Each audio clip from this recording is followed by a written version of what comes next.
So one of the main reasons for the periods of isolation we go through is so that you can come into your own energy, right? Learning how it feels, learning what's yours and what's not yours, learning how to distinguish between your own belief reflecting back, learning how to question if something may be a belief reflecting back, and how to distinguish between your own energy, someone else's energy messing with your own energy field, and opposing forces influencing an environment, right? So when you learn this, you're gonna be able to learn how to shield yourself. Once you can shield yourself, place an etheric wall, barrier between you, your energy, and outside forces with their own will, then you're going to be able to change the polarity of environments. So etheric strongholds, right? This entire place is one big energy field. Your house feels wildly different to someone else's house. Different towns feel way different. Different countries feel way different. And your town or city, it may be split into halves or quarters etherically, and different parts may feel wildly different and contrasting, where you have access to different thought forms, abilities, feelings when you move from location to location, even in just a small space. This is because of etheric strongholds. There's some kind of force dictating the environment of every place, because they all want a peace. They all have different agendas, right? And you're here as a law bringer. This place, it didn't have laws. Now it does. Now we're enforcing the law. And that's why people are getting their karma publicly, right? It's being shoved in their faces for the entire world to see. We're bringing the law. Now the reason why you may get different thoughts in different places is because etherically it's connected to a group of consciousness, right? Meaning it's connected to a group of thought forms. When you think a certain thought that someone instills in your mind, right?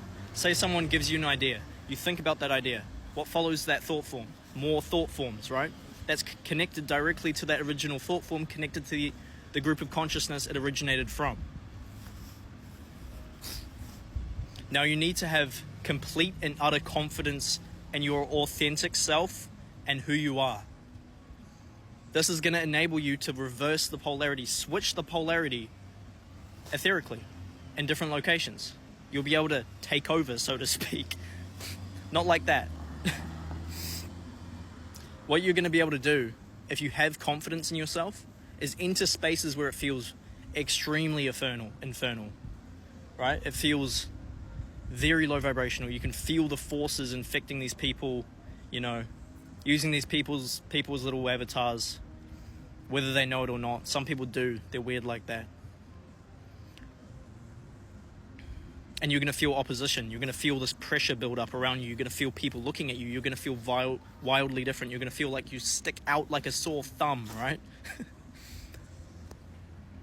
If you can handle this pressure, not cave and cloak yourself, but remain in your authentic self, do what you would do, say what you would say, eventually that pressure will build up and the polarity will flip. And then the forces you're in communion with will now gain control over the environment. Suddenly the thought forms will be different. These people will be more connected to their higher selves and less connected to the entities or energies that were influencing them. Their actions, their emotions, their behaviors, the entire energy of the space. This is real. But you've got to be able to handle that pressure that builds up. This discomfort. You're not like us.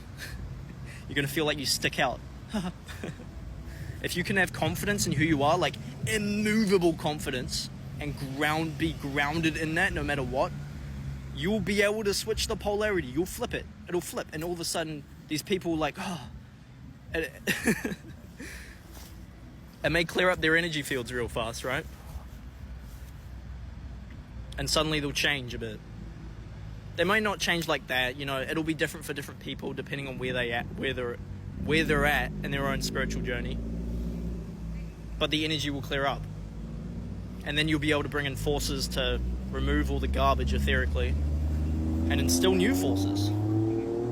You're the law bringer. Bring it. So if you've integrated enough of your own masculine energy then you've probably already noticed that your immediate environment is high vibrational, right? More so than surrounding locations.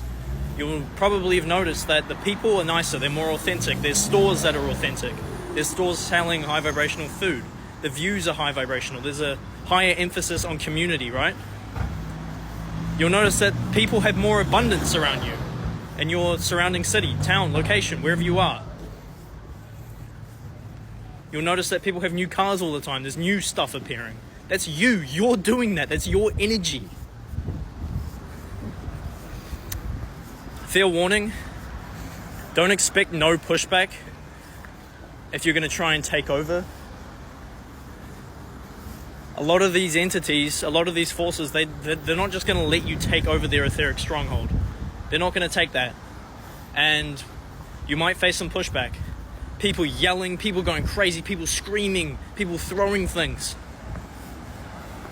Really loud stuff, right? It's all to freak you out. It's all to pop that bubble of self-confidence. Because as soon as they do that, you can't switch the polarity. And they can't physically harm you, but they'll trick you into thinking they can. They'll make you feel real scared. Or they'll try their best to. But if you can restrain, you'll be able to flip the polarity.